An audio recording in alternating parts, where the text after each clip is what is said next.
Dan apalagi ketika ada informasi bakso di tempat tertentu dagingnya daging unta, maka tulisannya bakso unta. Itu yang dicari. Karena apa? Karena khas.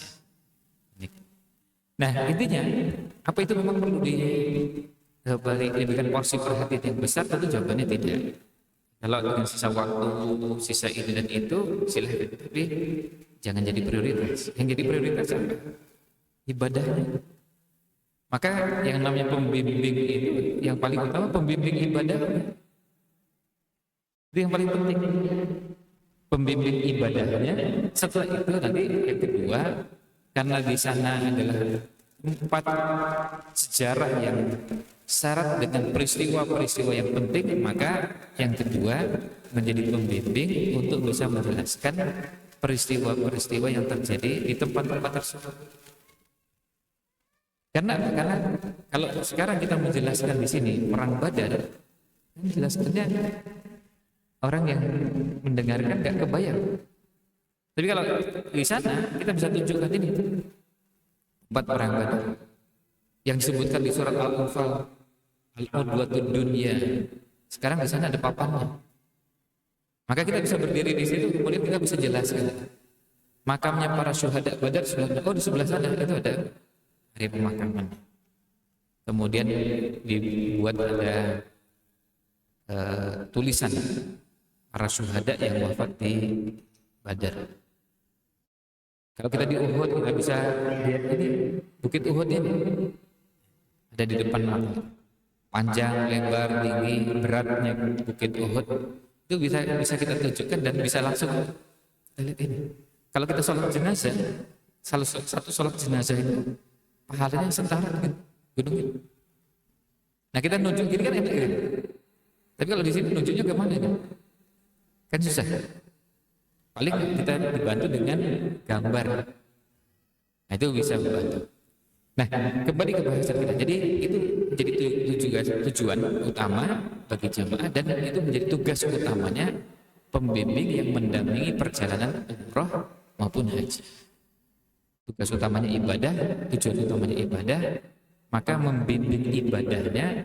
Dan membimbing ibadah bukan cuma sekedar nanti kalau tawaf begini, kalau nanti memulai tawaf mengangkat telapak tangan sebelah kanan mengucapkan Bismillahirrahmanirrahim. Iya, itu bagiannya. Tapi yang tidak kalah pentingnya adalah bagaimana menata hati, membersihkan hati ketika menjalankan ibadah tersebut. Itu bagian yang berat.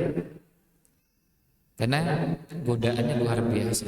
Termasuk godaan yang ada sekarang adalah ketika kita sudah mulai punya alat-alat seperti ini.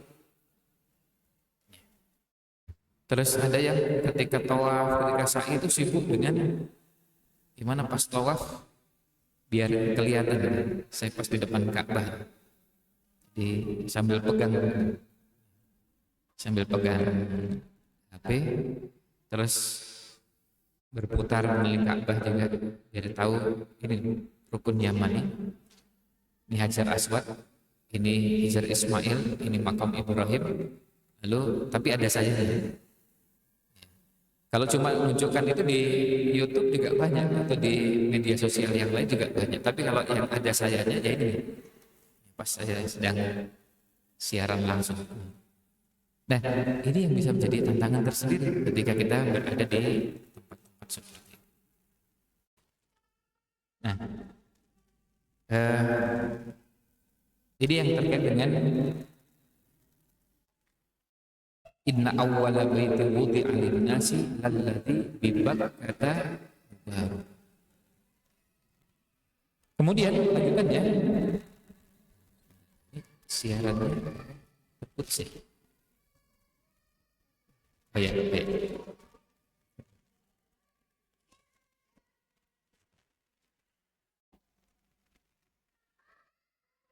Ya, kita lihat yang lanjutannya. Inna awwala baitin wudi'a lin-nasi alladzi bi Bakkah. Sungguh yang ada di Bakkah. Bakkah itu Mekah tadi, sebutkan beberapa nama lain dari Mekah. Kemudian mubarakan. Lanjutannya mubarakan. Mubarakan itu artinya yang diberkahi.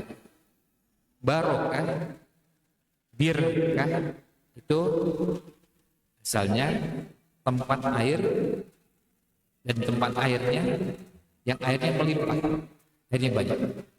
Itu birkah. Mubarakan itu artinya yang diberkahi.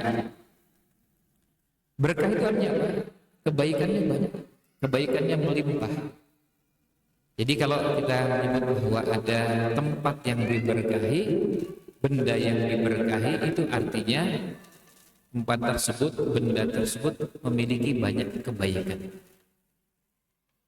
Dan karena berkah maka kebaikannya kebaikan yang melimpah, kebaikan yang sangat. Nah, ini yang dinamakan dengan mubarakan. Mubarakan yang artinya diberkahi. Nah, kalau Masjidil Haram maka dia tempat yang diberkahi karena kebaikannya melimpah dan banyak dibandingkan dengan tempat lain, kebaikannya jauh mengalahkan tempat-tempat lain. Sekarang kita berada di masjid kampus UGM. Kemudian Masjidil Haram. Apa perbedaannya? Salah satunya adalah kalau kita sholat. Dan ini berlaku untuk sholat wajib maupun sholat sunnah. Kalau tadi misalnya kita datang ke masjid ini, lalu tahiyatul masjid 2 rakaat, dapat pahala? Iya. Tapi pahalanya sholat tahiyatul masjid di sini dengan sholat tahiyatul masjid di Masjidil Haram beda. Sholat di Masjidil Haram pahalanya jauh lebih tinggi dibanding sholat di masjid. Ini sholat tahiyatul masjid, sholat sunnah. Sholat wajib juga berbeda. Sholat wajib di sana dan sholat wajib di sini pahalanya berbeda. Nah, itu salah satu dari makna mubarakan yang diberkahi. Maka kalau kita mengerjakan sholat sunnah, sholat wajib di sana dan pahala yang begitu besar, itu menjadi penyemangat bagi kita kalau pas berada di sana sebisa mungkin mengoptimalkan semua yang bisa kita kerjakan di masjid. Termasuk diantaranya tawaf. Satu-satunya tempat di muka bumi ini yang bisa mengerjakan tawaf ya cuma di sana. Kan nggak ada tempat lain. Kita nggak bisa tawaf di tempat lain. Mau di mana tawaf? Nggak ada tempat di muka bumi ini untuk jadi tempat tawaf selain di Makkah. Maka pada saat kita berada di Mekah, kalau ada waktu luang bisa tawaf. Nah, tawafnya di mana? Ya, dia mengelilingi Ka'bah seperti biasa, dan tawaf yang dikerjakan ketika orang keluar dari luar masuk ke dalam masjid itu bisa menggantikan tahiyatul masjid.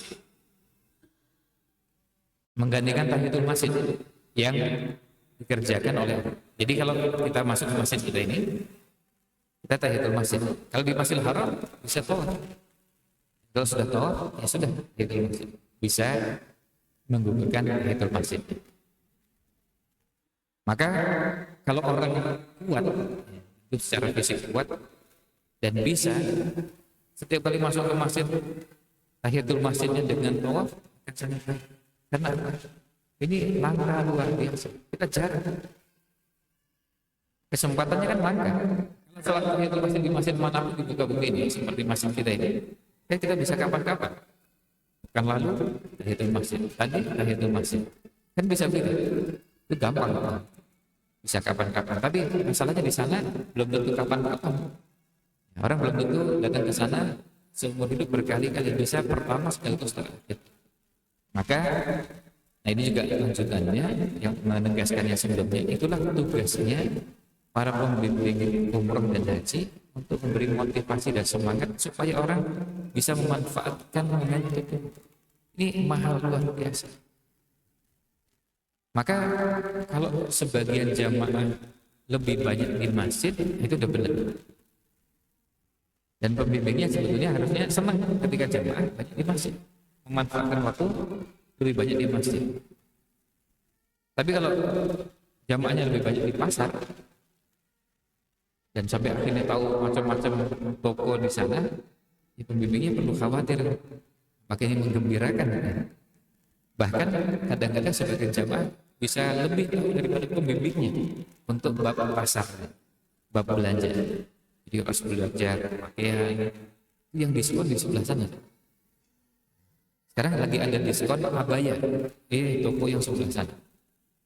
Kemudian ada juga untuk yang barang produk yang murah-murah itu nanti kalau lewat ke sana belok. Nah ini bagian yang jamaah yang lain. Nah ini dikondisikan jangan sampai apa? Begitu mendengar di sana ada abaya murah, ibu-ibu yang lain kan panas. Begitu mendengar ada abaya murah di sana, kualitas bagus, kualitas premium, pas lagi diskon, wah itu kalau udah dengar kata diskon kan bisa sakit kepala ibu-ibu. Dan kalau nggak berangkat ke sana bisa mules. Ya. Masalahnya yang lain cerita pas di tempat makan cerita tentang tadi saya beli 3. Ini beli 3, ini beli 2, ini nggak beli kan sakit kepala, pening. Ya. Nah ini tugasnya pembimbing untuk menjaga. Nah itulah kadang-kadang mohon maaf, ketika kita bicara tentang Biro Perjalanan Haji dan Umroh, salah satu yang sebenarnya kadang-kadang tidak dipahami oleh semua penyelenggara adalah tugasnya pembimbing itu bagaimana ikut mengkondisikan dan mengawal supaya suasana ibadahnya tetap terjaga. Sebab bisa jadi sama-sama ke Masjidil Haram, sama-sama ke Masjid Nabawi, tapi orientasinya berbeda. Apalagi kalau pembimbingnya juga ternyata punya pikiran yang sama seperti itu. Sampai sana malah justru yang banyak diceritakan belanjanya. Ya.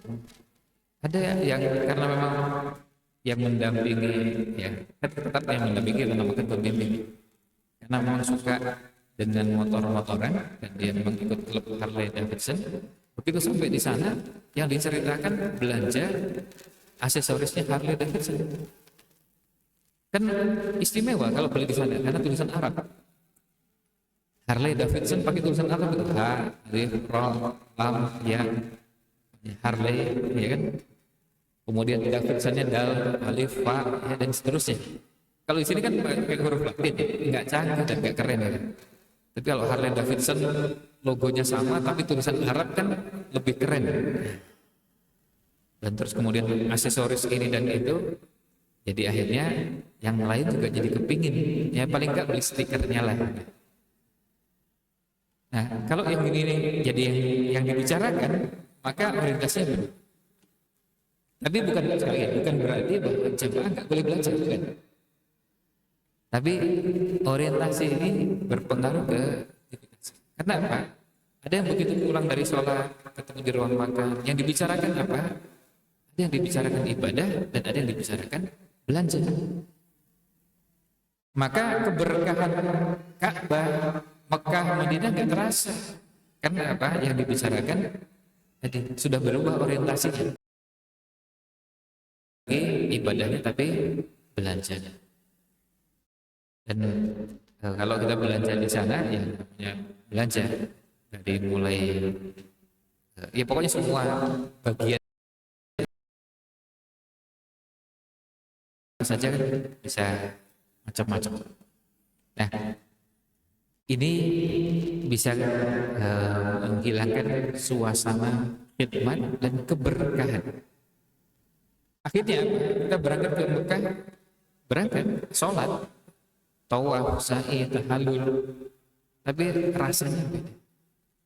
Dengan kalau kita betul-betul bisa mengoptimalkan ibadah.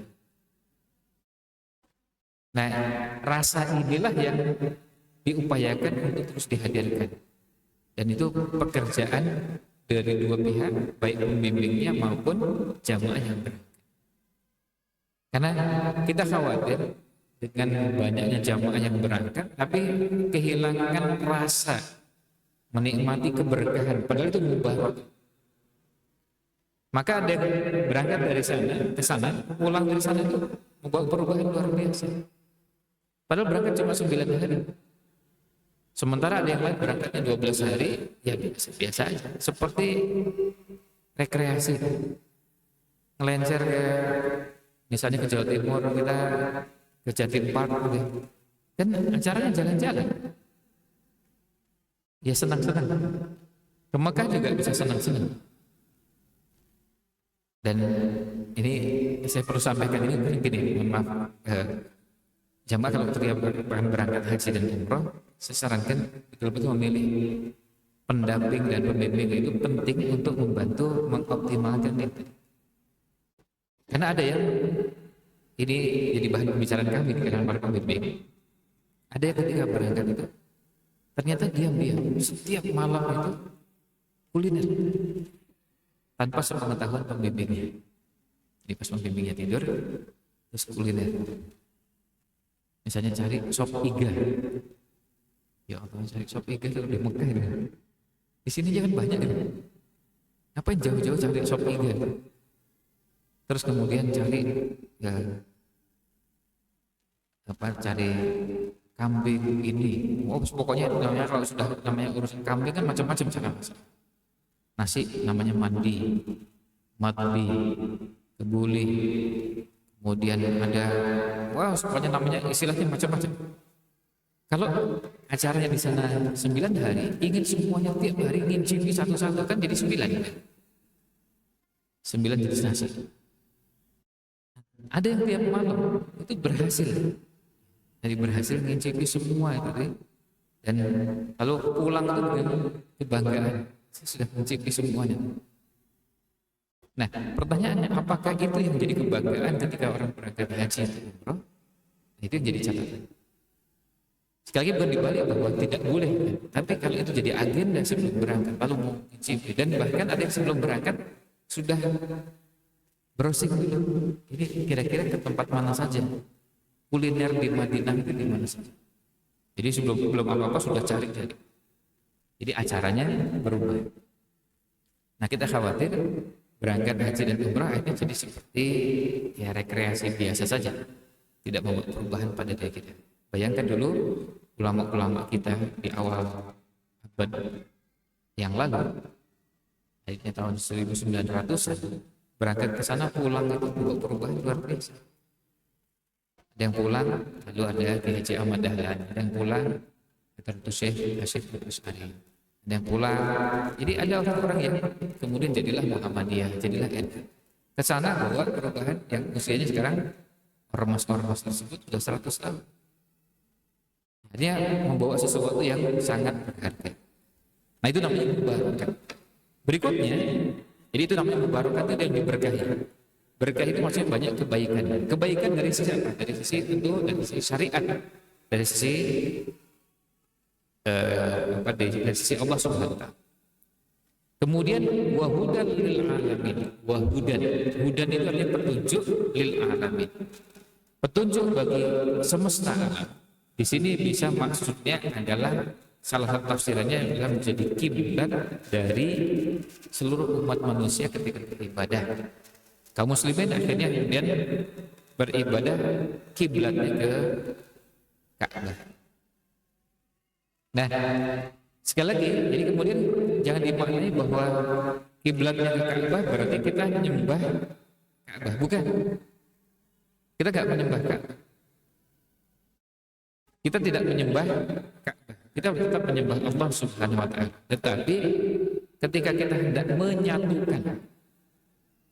menyatukan arah bahwa kiblatnya di satu tempat, maka kita perlu sesuatu.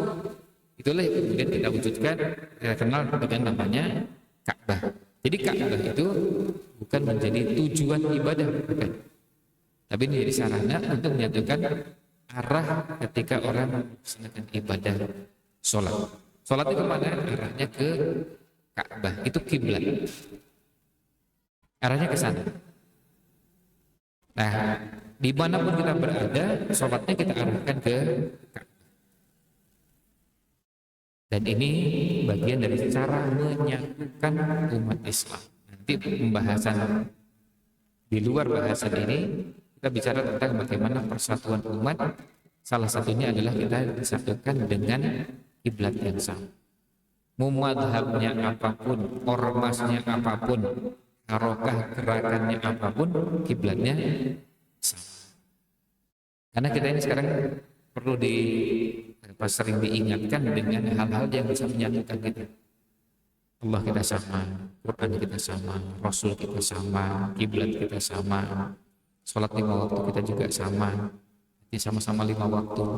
Terus kesamaan yang ada itu banyak. Bahwa ada perbedaan ya, tapi jangan sampai perbedaan-perbedaan yang bukan prinsip itu membuat kita susah untuk bisa bersatu. Hanya cuma perbedaan-perbedaan yang tidak prinsip. Seperti yang pernah kita contohkan, misalnya perbedaannya dalam beberapa bab fikih kita berbeda ya, tapi tidak berarti bahwa kita harus berselisih. Kita tetap bisa bersama-sama. Berikutnya, di ayat berikutnya, fihi, di dalamnya ayatun bayyinat, ada tanda-tanda yang nyata, tanda-tanda yang jelas. Kemudian maqam Ibrahim, maka maqam Ibrahim merupakan salah satu dari tanda-tanda yang jelas tersebut. Tanda-tanda yang dikatakan sebagai ayat bayyinah, jelas. Jelas nyata itu berarti kan mudah dipahami, bisa terlihat wujudnya. Dan sampai hari ini maqam Ibrahim itu bisa terlihat dengan sangat jelas. Kalau yang belum pernah ke Mekah maupun belum pernah ke Mekah, belum pernah haji maupun umrah, kalau lihat foto, lihat video, ada bangunan di samping Ka'bah dan warnanya dengan kuning emas, lalu ada kacanya, tidak jauh dari pintu Ka'bah, itulah yang dinamakan dengan maqam Ibrahim. Maqam itu artinya tempat berdiri. Maka di dalam itu ada bekas, ya, ada tanda bekas kaki Nabi Ibrahim. Beda dengan makam. Itu makam bahasa Indonesia, maqam bahasa Arab. Jadi bukan maqam Ibrahim itu tempat makamnya Nabi Ibrahim, itu keliru. Yang satu bahasa Arab, yang satu bahasa Indonesia. Dalam bahasa Arab tidak dikenal istilah makam yang artinya tempat pemakaman, itu bukan. Orang Arab nggak mengenal itu, karena itu memang bahasa Indonesia. Bahasa Indonesianya makam, pemakaman, itu tempat orang memakamkan jenazah. Kalau makom, tempat orang berdiri. Jadi kalau orang berdiri, misalnya saya berdiri di sini, ini namanya makom saya, tempat saya berdiri. Kalau bapak-bapak berdiri di tempatnya masing-masing, maka saya mengatakan itu makom, tempat berdiri masing-masing. Itu makom. Jadi kalau kita berdiri, lalu kita berdiri di tempat itu namanya makom. Makom Ibrahim berarti tempat berdirinya Nabi Ibrahim. Pada saat itu, nah ini hubungannya dengan kisah pembangunan Ka'bah. Ketika itu Nabi Ibrahim dibantu putranya Ismail membangun Ka'bah. Wa id yarfa'u Ibrahimul qawa'ida minal baiti wa Ismail. Nabi Ibrahim membangun pondasi Ka'bah dibantu oleh putranya Ismail. Nah, itu ada makam. Ini makam Ibrahim, maksudnya dulu tempat Nabi Ibrahim sempat berdiri di situ, lalu kemudian itu ditandai. Tentu tidak berarti bahwa Nabi Ibrahim diam di situ, karena namanya juga bangun, kan nggak mungkin bangun diam aja. Ya bangun pasti kan bergerak, bergeser dari tempat ke tempat yang lain. Namanya juga bangun, seperti bangun bangunan. Orang bangun bangunan kan nggak mungkin diam aja. Ya bangun bangunan pasti bergerak. Apalagi ada masa fondasi, terus kemudian naik ke atas dan seterusnya. Sudah pasti akan bergeser dari tempat ke tempat yang lain. Kalau itu bicara tentang bergesernya, maka kalau menggunakan salah satu tempat sebagai tempat makam tersebut itu juga boleh untuk sekedar penanda. Tapi tidak berarti bahwa pada saat itu beliau posisinya cuma diam, dalam bangun apa? Bangun Ka'bah. Orang bangun Ka'bah berarti bangun bangunan fisik, tidak mungkin cuma diam. Nah, kemudian lanjutannya wa man dakhalahu kana amina. Yang tadi disebutkan, siapa yang masuk ke dalam Baitullah maka dia aman. Aman itu untuk dirinya, termasuk aman untuk hartanya dari segala bentuk upaya untuk mendolimi, menganiaya dirinya. Maka pada saat orang berada di tempat tersebut, di Baitullah termasuk di Mekah, mereka aman. Tidak boleh termasuk tidak boleh dihukum dengan hukuman yang dilakukan di luar.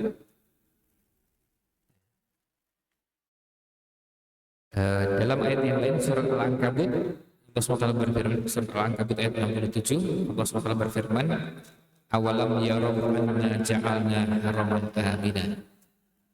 Allah menjadikan haraman amina. Di sini ada tambahannya tanah haram, kemudian amin. Nanti ada pembahasan kalau sudah bicara tentang Mekah, bicara tentang Ka'bah, ada namanya tanah haram. Tanah haram itu Mekah dan Madinah. Kemudian jadi istilahnya haramain. Dua tanah suci, dua kota suci, Mekah dan Madinah. Haraman sekaligus juga aminan. Nah, kemudian di surat Al-Qasas ayat 57 Allah berfirman, awalam numakkil lahum haraman aminan. Juga dengan redaksi yang sama, haraman aminan. Haram amin. Jadi tanah haram yang aman. Di surat Al-Baqarah yang pernah kita bahas ayat 125, Allah SWT berfirman, wa idz ja'alnal baita masabatan lin-nasi wa amna. Amnan artinya aman. Jadi ini tempat yang, dan ini sudah didoakan, dan doanya Allah abadikan surat Al-Baqarah ayat 126. Wa idz yarfa'u Ibrahim, kemudian ada potongan ayatnya, rabbi ij'al hadza baladan amina. Ya Allah, jadikan Mekah ini negeri yang aman. Negeri yang aman. Ini yang didoakan oleh Nabi Ibrahim alaihissalam, lalu kemudian kabulkan dan sampai hari ini menjadi tempat yang aman. Nah, kemudian, nah di sini lanjutannya tidak disebutkan dengan kata wa man dakhalahu kana amina, lanjutannya walillahi 'alan nas. Sekarang kita masuk pada bahasan kewajiban haji. Urutannya, kalimatnya atau susunan kalimatnya ini diubah, yang depan di belakang, yang belakang ke depan, untuk memberikan penegasan. Coba kita lihat satu-satu. Dimulai dari walillahi, dan hanya untuk Allah, hanya karena Allah. Alan nasi, kewajiban bagi umat manusia, hijjul baiti, haji ke Baitullah. Jadi pembahasan Baitullah ini sudah dibahas di sebelumnya. Setelah sudah selesai bicara tentang Baitullah, Baitul Haram, setelah bicara tentang Ka'bah, baru bicara tentang kewajiban haji. Nah, dimulai dari walillahi 'alan nas hijjul baiti, kemudian man istata'a ilaihi sabila, bagi yang mampu melakukan perjalanan ke Baitullah. Apa makna dari ungkapan ini? Bahwa umat manusia diseru, dan ini menjadi kewajiban kita semua, untuk melaksanakan ibadah haji yang diniatkan hanya karena Allah.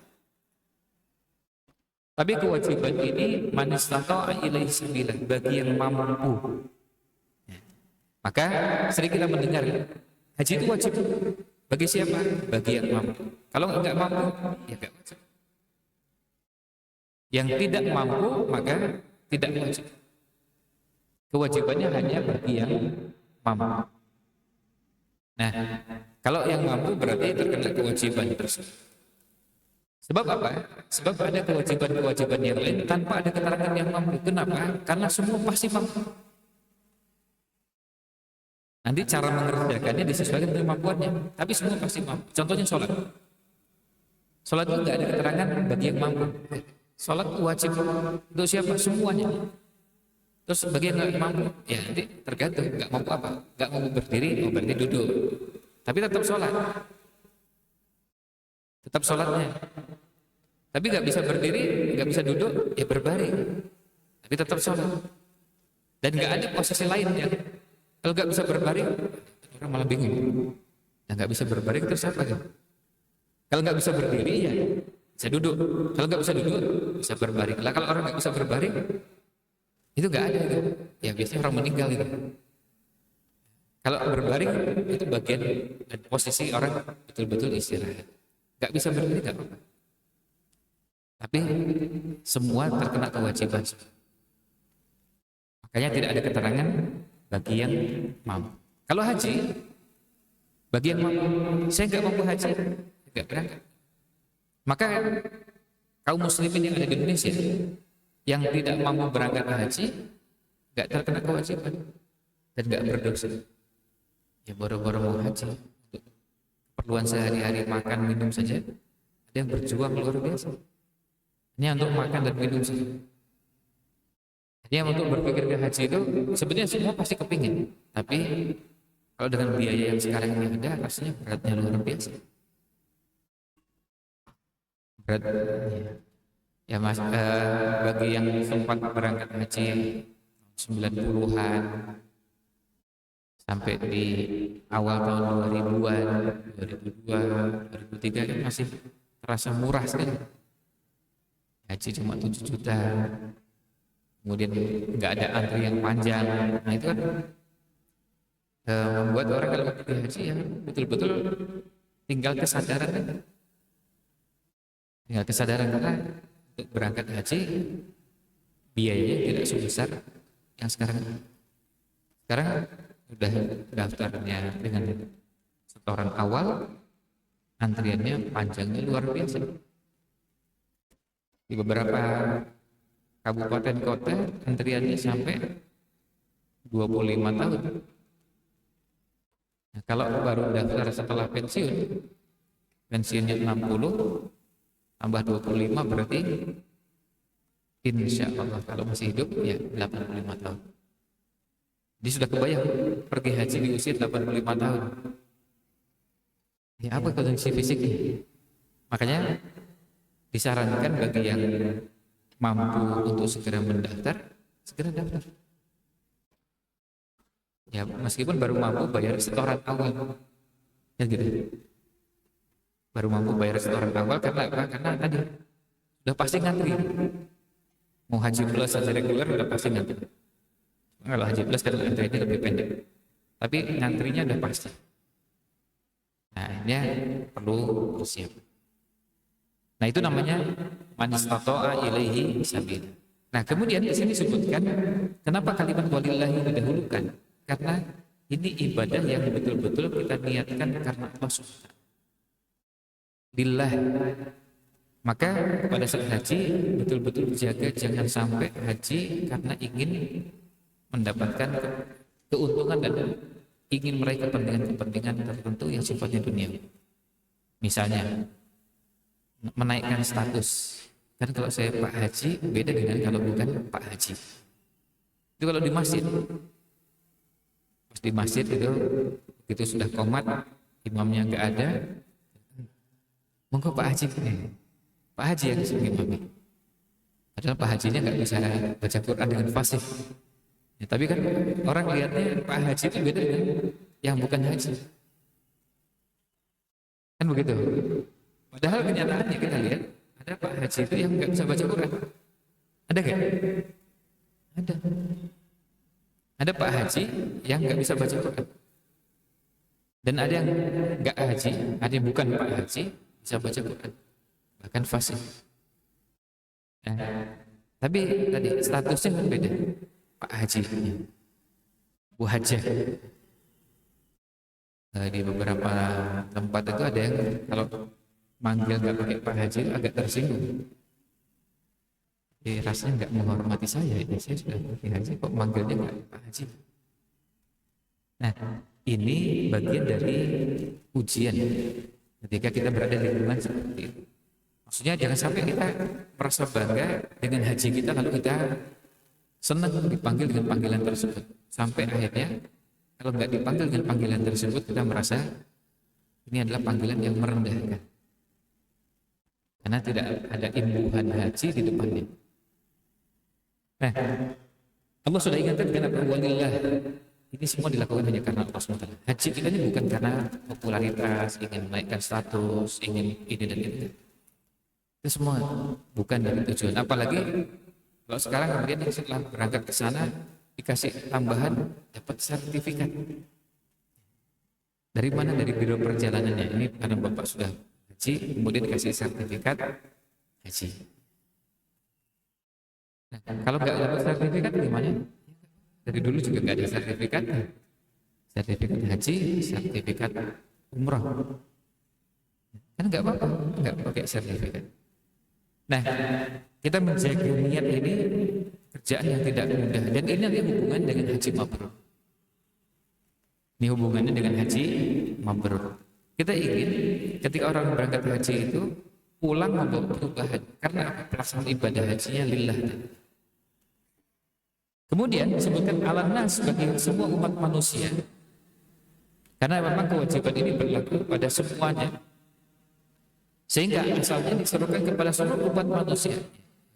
Dan kaum muslimin dimanapun mendapatkan seruan ini, ajakan ini, dimanapun mereka berada.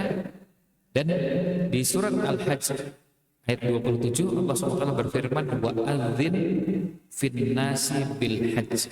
Serukan kepada seluruh umat manusia untuk menunaikan ibadah haji, ya'tuka rijalan wa ala kulli dhamir. Mereka datang memenuhi seruan tersebut dengan berjalan dan naik kendaraan. Ternyata sampai dengan zaman sekarang itu ada yang berangkat haji dengan dua model tadi, rijalan wa ala kulli dhamir. Berjalan kaki dan naik kendaraan. Saya belum ditakdirkan bertemu dengan orang Indonesia yang pergi haji jalan kaki. Tapi saya sudah bertemu dengan salah seorang ustadz yang sudah bertemu dengan yang bersama. Yang berangkat hajinya jalan kaki. Ya pada bagian tertentu pasti naik kendaraan dia. Ya kalau pas melewati daerah yang antar pulau dengan pulau kan pasti bukan jalan kaki, dan juga bukan berenang juga, nggak mungkin berenang di selat, ya selat Makassar misalnya, atau yang lainnya. Tapi di tempat yang lain jalan kaki. Meskipun alhamdulillah akhirnya Allah dibantu dan kemudian bisa sampai ke Mekah. Saya lupa perjalanannya 12 bulan atau berapa bulan? 11 bulan perjalanan dari Indonesia sampai ke Mekahnya. Saya penasaran juga kepingin ketemu dengan bersangkutan. Tapi kalau yang naik sepeda saya sudah. Nah beberapa yang naik sepeda itu pas mau berangkat mampir ke rumah, terus kemudian perjalanannya sampai akhirnya setelah itu ketemu di Mekah, ketemu di Madinah. Dan yang ini kebetulan kalau yang nggak pernah naik sepeda, jadi dari Gorontalo. Kebayang rutenya dari Gorontalo terus kemudian ke selatan terus sampai ke Makassar, sepedaan, setelah itu nyebrang kemudian ke Surabaya, mampir ke Jogja, terus ke Jakarta dan begitu seterusnya. Nah ketika berangkat itu saya tanya, memang sudah biasa sepedaan kan? Bilangnya ya alhamdulillah memang sudah biasa. Dan waktu bulan ada dua yang tentang terumah. Yang satu cerita katanya pas wisuda setelah selesai S1 itu dari kampusnya ke rumah dan itu di kabupaten yang lain sebagai bentuk syukurnya jalan kaki.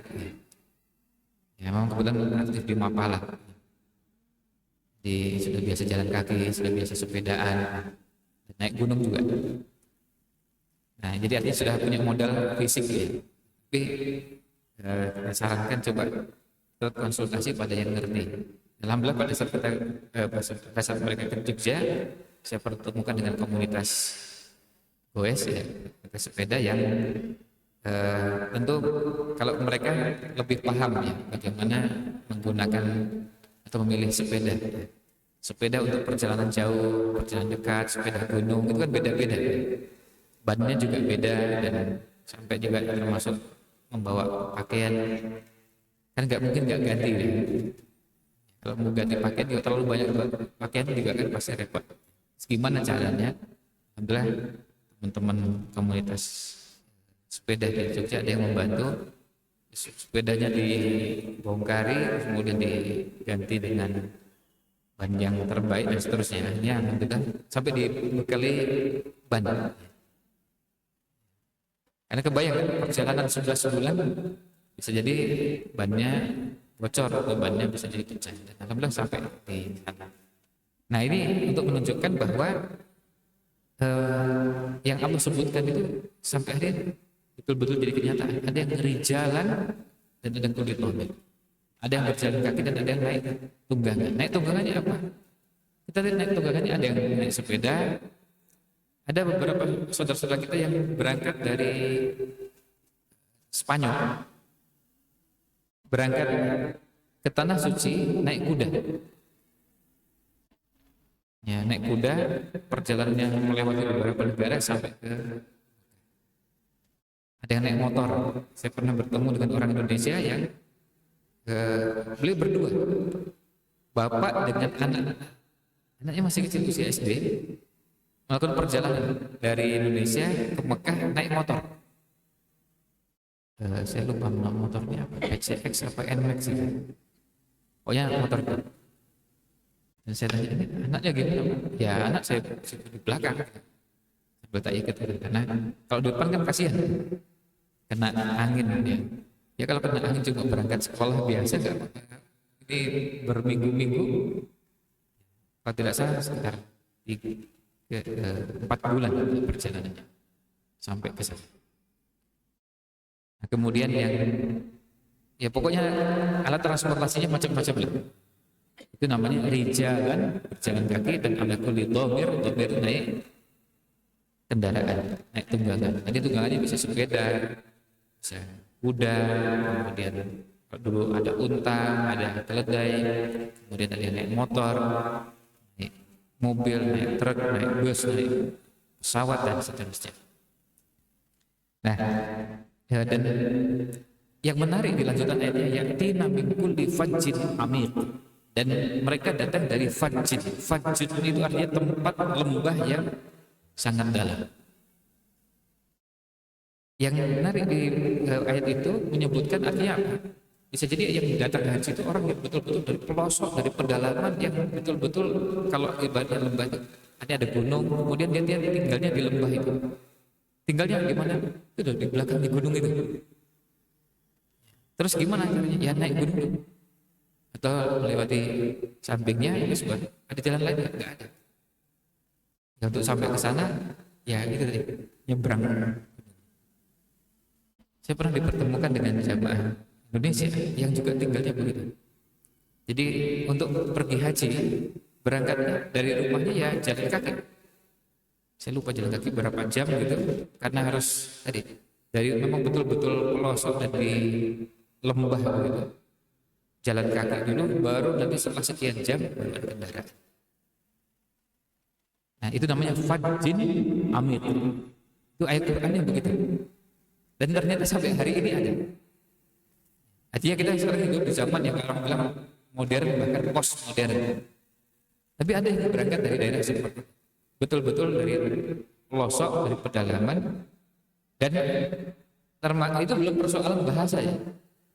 Belum persoalan bahasa. Kenapa? Karena ada yang betul-betul dari pedalaman nggak bisa bahasa Indonesia, dan juga nggak bisa bahasa daerah yang dikenal oleh orang tersebut. Jadi orang sekelilingnya.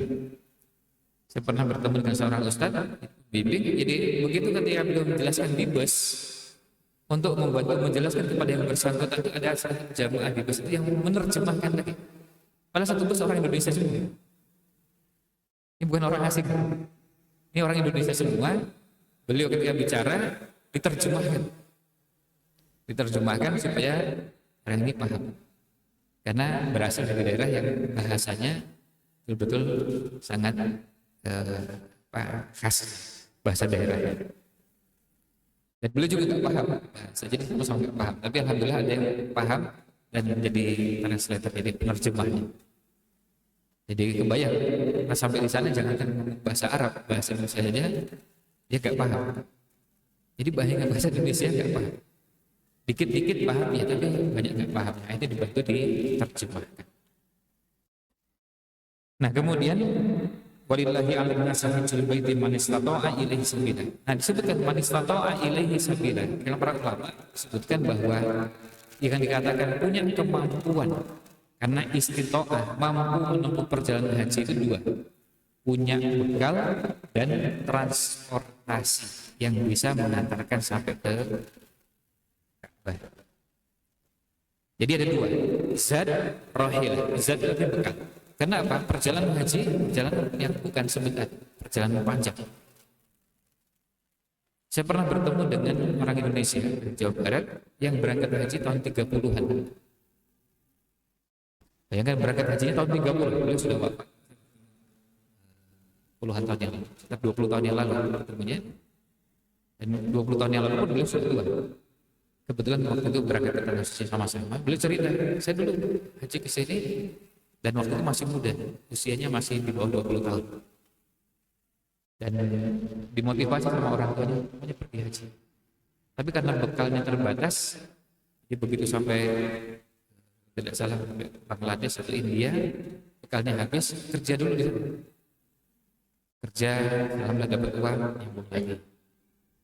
Terus sampai di mana lagi, kerja lagi, terus bisa nyambung lagi, sampai akhirnya sampai di Mekah. Sehingga perjalanan itu bisa sampai sekitar 3 sampai 4 bulan. Itu bukan karena transportasinya yang enggak, tapi memang bekalnya habis.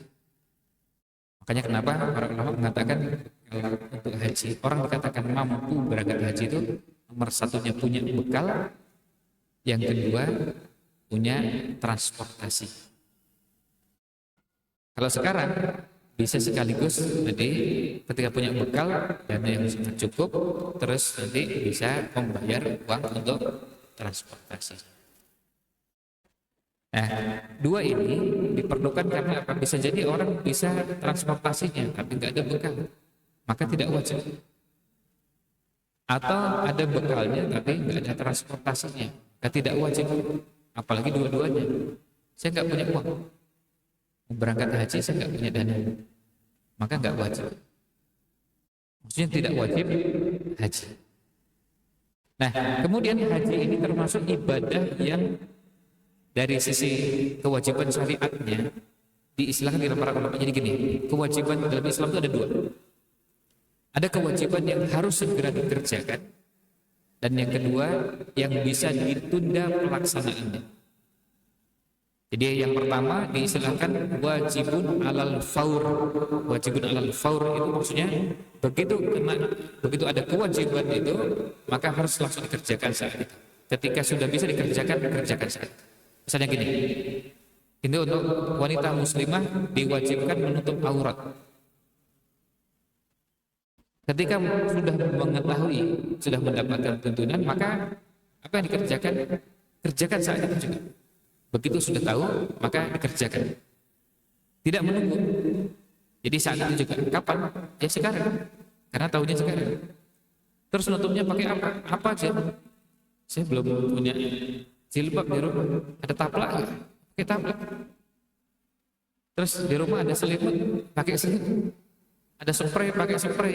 Ada pokoknya apa yang bisa dipakai untuk nanti setelah itu pergi keluar beli kerudung, atau belinya apa? Kalau sekarang udah nggak usah keluar, beli online aja gitu. Langsung dikirimkan beli hijab dan nanti dikirimkan ke rumah. Nah itu namanya alal faur. Itu jenis kewajiban yang pertama. Itu kewajiban yang diistilahkan alal faur. Yang kedua, ada kewajiban begitu ditetapkan dan kita sudah tahu itu wajib, maka kewajiban jenis kedua ini boleh pelaksanaannya ditunda. Akan mengerjakan tapi tidak langsung sekarang. Nah, haji masuk kategori yang kedua. Diistilahkan alat tarohi. Tarohi artinya boleh tunda.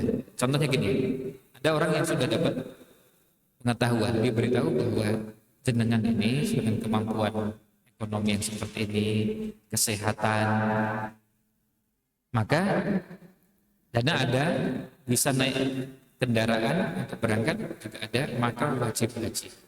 Ya udah kalau gitu saya tak haji tapi 2 tahun lagi. Nah itu boleh.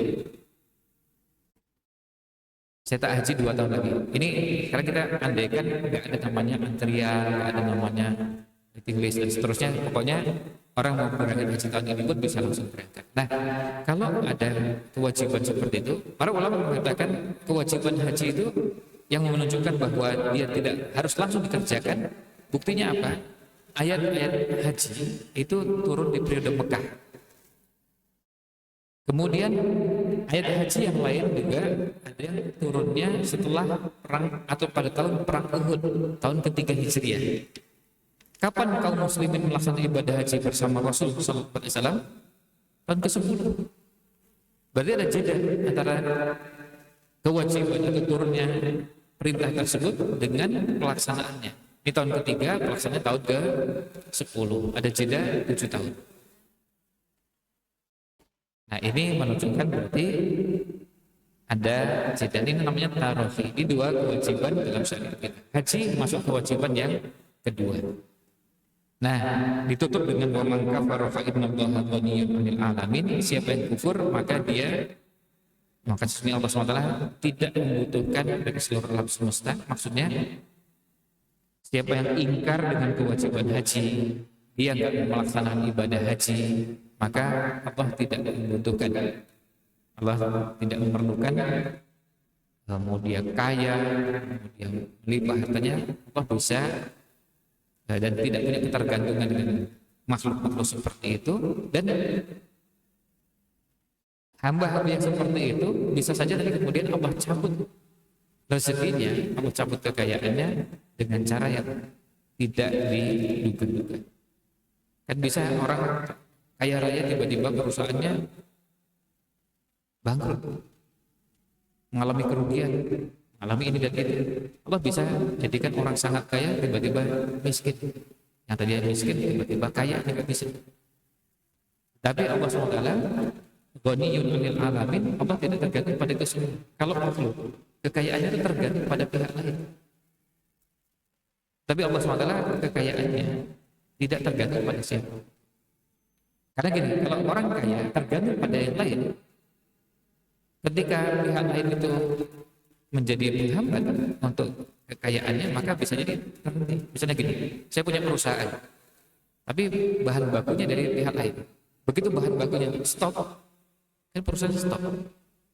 Kenapa? Bahan bakunya habis atau bahan bakunya nggak ada. Saya punya karyawan ribuan, nggak bisa apa-apa, nggak ada bahan baku. Perusahaan nggak bisa kerjakan. Maka ini contoh bahwa ghaniyun 'anil 'alamin. Demikian yang bisa kita bahas pada kesempatan pagi ini. Mudah-mudahan ada manfaatnya. Mohon maaf jika berkenan. Wallahu a'lam. Wassalamualaikum Muhammad wa ala alihi wa sahbihi.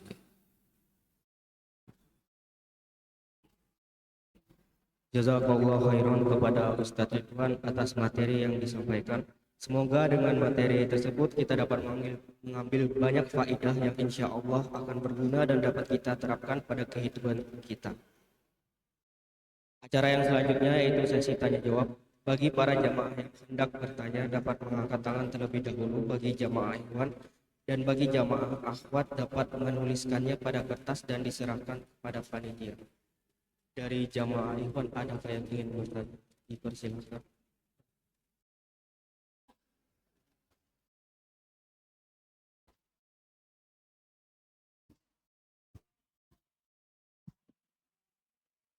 Bismillahirrahmanirrahim. Assalamualaikum warahmatullahi wabarakatuh. Perkenalkan, nama saya Zaki. Saya dari Fakultas Hukum UGM. Saya ingin bertanya tadi di bagian Ustadz menyebutkan tentang kisos dan pemidanaan Islam jinayat. Itu apakah sekarang masih diberlakukan di Saudi, Ustadz? Kemudian yang kedua mengenai ini keberkahan, tadi ada ayat barokati kan. Nah, di zaman sekarang itu saya menemukan kok banyak sekali sesuatu itu yang ada embel-embel berkahnya. Ini air barokah bisa menyembuhkan segala penyakit dan semacamnya itu.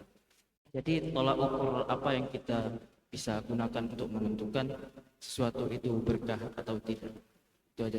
Terima kasih. Assalamualaikum warahmatullahi wabarakatuh.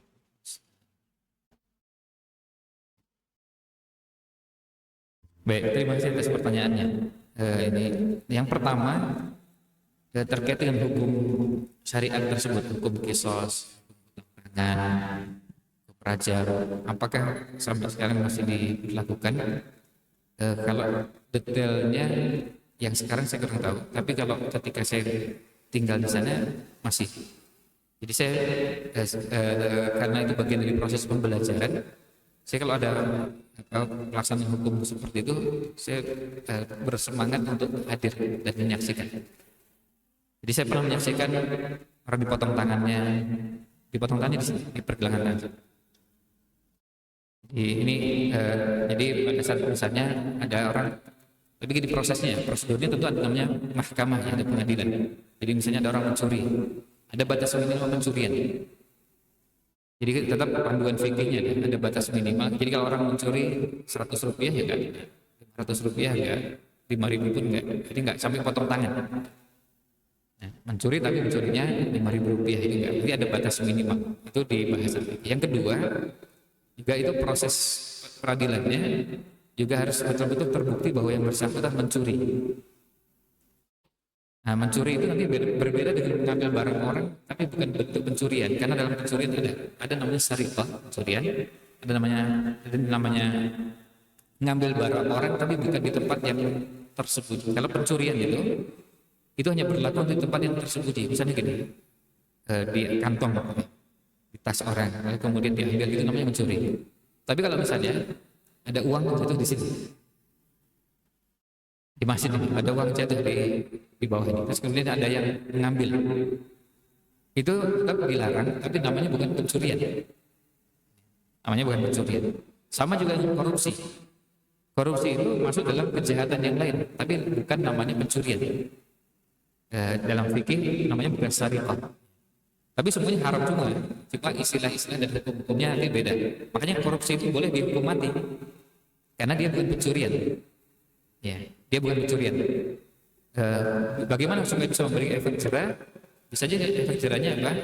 Koruptor itu dibunuh, supaya nanti yang lain berpikir untuk melakukan korupsi yang sama. Itu bisa, dan itu kebijakannya nanti pada hakim di pengadilan. Nah, kemudian setelah melalui proses peradilan, dan peradilannya juga tidak boleh dengan kekerasan. Karena pernah saya dapat di prosesnya itu ketika ada seorang melakukan pembunuhan dan tidak ada bukti, tidak ada saksi, hakimnya itu dengan sangat cerdas cari cara gimana yang bersangkutan bisa diketahui bahwa dia betul-betul melakukan. Karena apa? Misalnya nggak ada bukti, nggak ada saksi.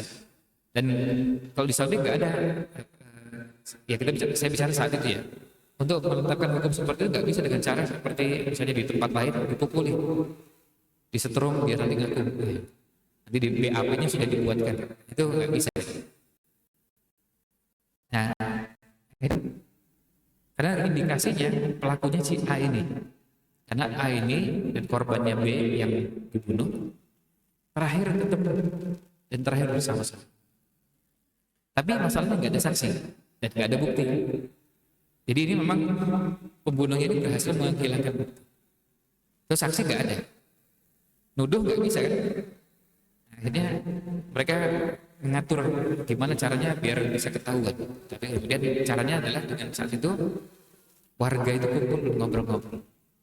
Nah, pada saat ngobrol ada satu yang sengaja memancing dengan mengatakan bahwa dia itu kesal sama si B yang dibunuh. Saya itu memang kesal sama si B. B ini begini, iya saya juga ya, tapi yang lain ini paling kan jadi ini panas suasananya. Yang membunuh itu bilang, iya memang saya juga kesal, makanya saya bunuh dia. Bunuh ya. Jadi ngomong ya, dia ngomong dan mengatakan, oh iya dibunuh ya. Terus gimana? Oh dia cerita semangat, nah yang lain kan jadi saksi yang ngaku. Nah itu akhirnya dapat. Nah, jadi dia dapat tanpa paksa, dia hanya mengakui bahwa dia melakukan pembunuhan. Nah, kalau sudah itu kemudian dipotong tangan, dengan dibunuh, dieksekusi itu Itu semuanya melalui proses pengadilan. Dan kalau potong tangan di pergelangan, dimulai dari pergelangan tangan kanan kalau mencuri pertama kali. Dan saya pernah menyaksikan yang dipotong tangan laki-laki maupun perempuan. Jadi prosesnya dengan cara di tempat terbuka, lapangan. Kalau kita yang mau nonton, ya nonton di pinggir. Kemudian nanti ada polisi, ada algojonya, kemudian ada mobil ambulan di sampingnya. Kemudian dilaksanakan potong tangannya, termasuk juga yang di hukum kisos karena membunuh dia di hukum yang sama. Kalau yang hukum kisos dibunuh itu wajahnya ditutup, kemudian dia berdiri dengan bertumpu dengan lutut, dengan kedua lututnya berdiri posisi kepalanya dan algojonya memang algojo yang dilatih. Algojonya memang latihannya secara khusus, selain pedangnya sangat tipis dan tajam, kemudian dia memang latihan khusus dengan gimana caranya punya kecepatan dan kekuatan, karena nggak boleh menyakiti. Yang misalnya ditebas ini belum selesai, itu kan menyakiti sekali. Jadi sekali tebas langsung kepalanya putus. Di beberapa kali lihat, ya, kalau pertama kali kan langsung kaget kan. Ya, tapi dengan cara itu akhirnya apa? Jadi punya tingkat keamanan yang sangat luar biasa. Saat itu sampai ada yang membuat data kejahatan di Saudi selama setahun itu setara dengan sehari di Amerika. Karena aman. Saya dulu ketika udah di sana pernah ketinggalan barang. Besok cari ke tempat yang sama masih ada barang. Lalu dompet. Ya, kita tinggal dompet kan nggak usah tunggu besok gitu. Sejam aja udah langsung bisa ludes dari semua isinya. Nah, itu untuk menunjukkan apa? Menunjukkan. Jadi kalau pelaksanaan hukumnya jadi sampai sekarang masih. Maksudnya sampai beberapa tahun masih di zaman sekarang. Tapi kalau yang ditanyakan sekarang dalam artian hari ini masih tahun ini, saya tidak tahu persis karena saya belum update. Kemudian yang berikutnya ini, tentu semua ya. Jadi tadi potong tangan, kemudian dipenggal, termasuk dirajam. Kalau dirajam saya belum pernah lihat. Ya. Kalau beberapa ustaz yang alumni Madinah kakak kelas saya pernah dapat itu. Kemudian yang kedua, ini ada beberapa hal yang diembel-embeli berkah, betul. Jadi memang kata berkah ini karena seksi, jadi digunakan di beberapa tempat. Jadi lalu kemudian dengan embel-embel. Apa tolak ukurnya? Nah, tolak ukurnya adalah bahwa semua yang dikatakan berkah itu hanya bisa dikatakan berkah kalau ada dasar Quran atau hadis. Itu kaidahnya. Saya mengatakan air ini berkah. Pertanyaannya yang disodorkan pada saya, apa dasarnya? Ada Qurannya, ada hadisnya. Saya nggak bisa menghadirkan, ya nggak bisa. Saya hanya nggak bisa mengatakan air ini berkah. Tapi begitu saya menyebutnya Zam-Zam, air yang diberkahi, saya bisa. Saya berani mengatakan itu karena apa? Hadisnya. Zam-Zam punya khasiat yang berbeda dengan air yang saya pegang ini. Maka saya berani mengatakan Zam-Zam itu karena memang ada hadisnya sangat khusus. Dan kita pada saat minum Zam-Zam dituntunkan untuk berdoa dengan doa apapun sebelum minum air Zam-Zam. Kalau dengan ini kan kita, ya kalau Zam-Zam kita bisa minta macam-macam. Beberapa ulama minta jadi ulama, minta untuk bisa pergi haji, minta untuk bisa umroh, bisa indah, itu berdoa ketika minum Zam-Zam. Nah itu panduannya. Jadi kalau ukurnya atau panduannya itu, kalau klaim semua bisa mengklaim. Saya bisa mengatakan HP saya berkah. Nah HP yang teman-teman pegang nggak berkah. Jadi orang bertanya apa dasarnya? Kan tidak. Kalau nggak bisa menghadirkan dasar bisa. Sebab HP kita sama-sama. Artinya sama-sama produk manusia dan sama-sama nggak ada dasarnya juga bahwa merek tertentu berkah, merek yang lain tidak berkah. Meskipun nanti HP-nya merek berkah juga kan nggak berarti jadi berkah juga. Apakah HP berkah itu berkah? Belum tentu juga. Sama juga dengan toko, warung makan misalnya. Warung makan namanya berkah. Apa itu warung makan yang diberkahi, sementara ada toko lain nggak pakai nama berkah, atau warung yang lain tidak diberkahi, kan tentu tidak bisa dengan sekedar pasang embel-embel tadi. Di panduannya ini prinsip dalam syariat kita, semuanya adalah dengan menggunakan syariat. Gitu. Kemudian yang lain ada, jika ada seorang muslim yang mau daftar haji, dalam kurung ada dananya, tapi selanjutnya pakai cicilan, apakah itu termasuk sudah mampu dan wajib haji? Mampu, ya. Karena mampu itu tadi kita sampaikan, kan mampunya ini mampu yang bisa dilaksanakan tarofi, tidak dilaksanakan saat itu juga. Saya mampu tapi mampunya apa? Nyicil, itu masuk kategori tetap mampu. Mampu gitu. Sama seperti sekarang misalnya hutang juga ada dua jenis. Hutang yang harus dibayar sekarang, dilunasi sekarang, dan ada hutang yang masih dibayarnya nyicil. Misalnya ada yang hutang rumah, bayarnya tiap bulan bayar sekian juta rupiah. Itu masuk kategori apa? Yang masuk kategori orang berhutang, tapi hutangnya yang masih memungkinkan dengan menyisihkan gaji yang ada sebagian untuk melunasi hutang. Nah, ini beda dengan yang hutangnya harus dibayar sekarang juga. Ini sekarang jatuh temponya hari ini, 2 November. Terus nggak mampu, nah itu beda. Kalau yang sekarang ini harus dibayar sekarang, berarti dia kalau seandainya mau berangkat haji dengan dana yang ada, maka dia harus melunasi hutang. Hutangnya harus dilunasi dulu, baru kalau masih ada sisa bisa daftar haji. Kalau nggak ada, ya nggak mampu. Karena kemampuan tadi ada yang kemampuannya begini, masalahnya cara orang mendapatkan harta itu ada memang bulanan, kan begitu. Dan ada juga yang dapatnya dengan cara apa? Sistem panen. Begitu panen, langsung dapatnya besar. Pekan lalu ketika saya berkunjung ke Jawa Timur, ada bapak ya, lahan, saya tanya, Pak, ini kali panen berapa? Ya paling enggak minimal 50 lah. Bisa kadang-kadang sampai 80. Maksudnya tahu ya terusannya bukan 80.000. Nah itu kan berarti ya. Terus saya tanya, ini panennya per berapa? Terus lalu cerita, dan ya alhamdulillah beliau punya banyak dan bahkan rezeki dengan model seperti itu. Itu masuk kategori apa? Tadi punya uangnya kalau pas panen ya, dan setelah panen baru dapat langsung besar. Maka orang dikategorikan juga punya harta yang tadi modelnya ada yang bulanan, ada yang pekanan. Kalau karyawan yang kerjanya harian, ya berarti harian. Dan harian lalu bisa menyisihkan, ini tergantung cara orang mendapatkan gaji. Nah ini masih masuk kategori yang juga mampu. Tadi mampunya tadi saya mampu cuma saya mampunya nyicil. Saya nabung lalu nyicil, itu masuk kategori yang kemudian seorang istri harus wajib taat pada suami dalam hal apa saja. Karena terkadang istri merasa sudah menjalankan perintah Allah, tapi terkadang suami belum paham. Nah ini ada paling tidak 2 hal. Pertama, ini perlu dikomunikasikan. Komunikasi suami istri itu bagian penting dalam membangun kesepahaman rumah tangga.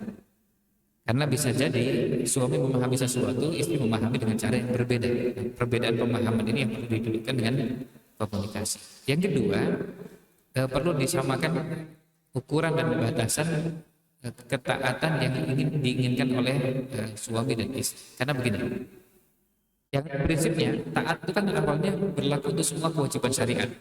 Yang wajib itu jelas masuk. Kemudian yang sunnah, ketika yang sunnah itu diperintahkan, maka dia jadi wajib. Misalnya gini, ini contoh sederhana, kalau kita ambil contoh kasusnya di sekolah, di pesantren, puasa sunnah. Puasa sunnah ya tetap statusnya sunnah, hukum syariatnya tidak berubah. Tetapi ketika pesantren mewajibkan santri sebagai bagian dari proses belajar, sehingga suatu saat nanti mereka bisa puasa sendiri, maka wajib ditaati. Karena itu bagian dari proses supaya nanti terlatih. Sebab gini, kalau cuma bilang silahkan puasa sunnah, ya nggak puasa. Anak-anak nggak puasa, mayoritas nggak puasa. Kalau coba bilang silakan puasa sunnah, ini hadisnya, ini contoh para ulama yang puasa sunnah, nggak puasa. Begitu diwajibkan dan terlatih, sampai akhirnya apa? Dia menikmati, dan akhirnya begitu kelas-kelasnya sudah kelas-kelas yang levelnya atas, nggak usah diwajibkan pun sudah puasa sendiri. Nah itu bagian dari proses. Nah kalau kasusnya pada kehidupan rumah tangga, ketika ini hukumnya sunnah tetapi suami mewajibkan itu, maka ini bisa berubah statusnya, berubah hukumnya, dan itu istri wajib menaati. Kalau ada hal yang perlu dikomunikasikan, ya bisa dikomunikasikan mungkin bisa pada hal yang tadi dimintakan oleh suami, atau bisa juga pada caranya. Karena bisa jadi kadang-kadang masalahnya bukan pada kewajibannya tapi caranya, cara menjalankannya. Ini pentingnya komunikasi antara suami dan juga perlunya menyepakati.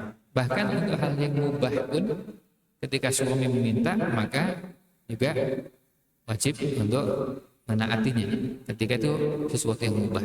Misalnya gini, suami ngajak ngobrol, terus kemudian akhirnya keputusannya di tangan suami. Liburan Desember yang akan datang kita putuskan kita akan ke Jawa Timur. Maka itu berarti kan keputusan, wajib ditaati nggak itu? Boleh nggak istri nanti saya tak ke Jawa Barat? Enggak, ini sudah disepakati, dibicarakan, dan akhirnya keputusan di tangan suami. Artinya usulan dari anak-anak dan istri, ada yang usul ke Jawa Tengah, ke Jawa Timur, Jawa Barat, ada yang usul ke Kalimantan, ke Sulawesi. Ternyata suami memutuskan ke Jawa Timur. Maka itu bagian yang ditaati. Masalah kita bisa melobi, kita bisa nawar, itu boleh. Nah tapi tadi, coba begini, ini juga bukan berarti nanti suami bisa semena-mena, karena kewajiban itu ketika suami minta dan istri tidak taat, kadang-kadang bisa persoalan yang dimintakan, yang kedua bisa caranya. Termasuk juga begini, kalau orang tua minta kepada anak kan asalnya punya kewajiban taat ke tua, tapi anak, maaf ini orang tua tidak boleh semena-mena. Lalu dia merasa bahwa karena bisa nyuruh anaknya apapun, ya seenaknya. Nah itu tidak boleh. Kalau sudah seenaknya, nah ini nanti ada peluang zalim. Nah, maka ada potensi suami juga menzalimi istri karena apa? Semena-menanya tadi. Kan sekarang gini, karena saya yang jadi pemimpin, saya yang harus ditaati, pokoknya semuanya ikut saya. Ini gaya Fir'aun sebenarnya nggak bisa ini. Maksudnya ma'urikum illa ma'arah. Kata Fir'aun kan begitu. Semua pendapat kalian itu harus ikuti pendapat saya. Orang tua kan nggak bisa minta anaknya, pokoknya semua harus ikut saya. Sebab apa? Yang dimintakan oleh orang tua kepada anak belum tentu benar, belum tentu kebaikan. Bisa jadi kebaikan, bisa juga tidak. Kemudian pertanyaan terakhir, bolehkah kita berniat safar untuk pergi ke masjid atau rihlah selain ketiga masjid suci? Tidak. Kalau dengan maksud ibadah. Kalau dengan maksud ibadah, maka tidak boleh selain ke Masjidil Haram, Masjid Nabawi, Masjidil Aqsa. Kalau bukan dengan niat, kalau dengan niatnya gini, kalau niatnya memang kita jalan-jalan aja, jalan-jalan selalu sambil jalannya sambil yuk jalan-jalan tuh sekalian mengunjungi, nah itu bisa. Misalnya gini, kita ke Jawa Timur, kemana nih? Kita sampai ke Lamongan. Berarti nanti kita mampir ke masjid apa di Lamongan. Sekalian pas di jalan nanti ke Sragen mampir ke masjid ini, kemudian nanti itu boleh. Tapi memang niatnya bukan sebenarnya caranya ya jalan-jalan aja, cuma sekalian mampir ke masjid-masjid tersebut. Kemudian yang terakhir, izin bertanya, apakah benar Quran surat Al-Waqiah itu disebut-sebut sebagai pembuka pintu rezeki? Kalau mengenai kesahihannya, wallahu alam. Karena memang begini, hadis tentang keutamaan surat-surat tertentu dengan narasi tertentu, kalau yang penjelasan para ulama, mayoritas itu hadisnya tidak sahih. Ya, mayoritas hadisnya tidak sahih. Sehingga kalau milah-milah ini memang perlu ekstra dan secara khusus, misalnya apakah surat Al-Waqiah begitu, surat Duha, surat ini, surat itu. Nah, Ini perlu mengecek terlebih dahulu karena banyak yang menyebutkan, dan bahkan saya pernah mendengar ada ceramah menyampaikan surat Ad-Duha itu khasiatnya bisa memberikan rezeki, dan rezekinya bentuknya kendaraan. Setelah membaca Ad-Duha sekian kali dapat motor, baca Ad-Duha sekian kali dapat mobil. Tapi kemudian nggak diteruskan. Saya bayangkan kalau tambah lagi, kalau yang lebih panjang dari mobil, ada nggak ya? Dapat kereta misalnya. Nah, pertanyaannya, apakah pengalaman pribadi jadi dasar atau tuntunan? Jawabannya tidak, itu pengalaman pribadi. Tapi kalau bertanya tuntunannya seperti itu enggak? Apakah kalau baca surat Ad-Duha dapat ini dan itu? Nah, ini yang membutuhkan ngecek ya terlebih dahulu, apakah sahih atau tidak. Begitu. Demikian, wallahu a'lam. Sallallahu alaihi wasallam. Assalamualaikum warahmatullahi wabarakatuh. Alhamdulillah, tidak terasa kita sudah di penghujung acara pada pagi hari ini. Saya mewakili panitia kajian Ahad pagi pada pagi hari ini mengucapkan terima kasih kepada Ustadz Ridwan Hamidi serta para jamaah sekalian karena telah hadir dengan sangat antusias pada pagi hari ini. Semoga niat dan usaha kita yang insya Allah ikhlas karena mencari ridha Allah ini mendapatkan ganjaran kebaikan dan pahala dari Allah Subhanahu wa Ta'ala. Marilah kita tutup acara ini dengan membaca hamdalah dan doa kafaratul. Alhamdulillahirabbil alamin. Subhanakallahumma wa bihamdika asyhadu an la ilaha illa anta astaghfiruka wa atubu ilaik. Semoga dengan hadirnya kita di kajian Ahad pagi pada pagi hari ini dapat menambah ilmu dan mengamalkannya pada kehidupan kita. Akhir kata, saya Farhan selaku MC memohon maaf apabila ada salah-salah kata dari saya. Pada semua kesalahan itu berasal dari saya dan yang benar itu datangnya dari Allah Subhanahu wa Ta'ala. Saya izin pamit undur diri. Wassalamualaikum warahmatullahi wabarakatuh.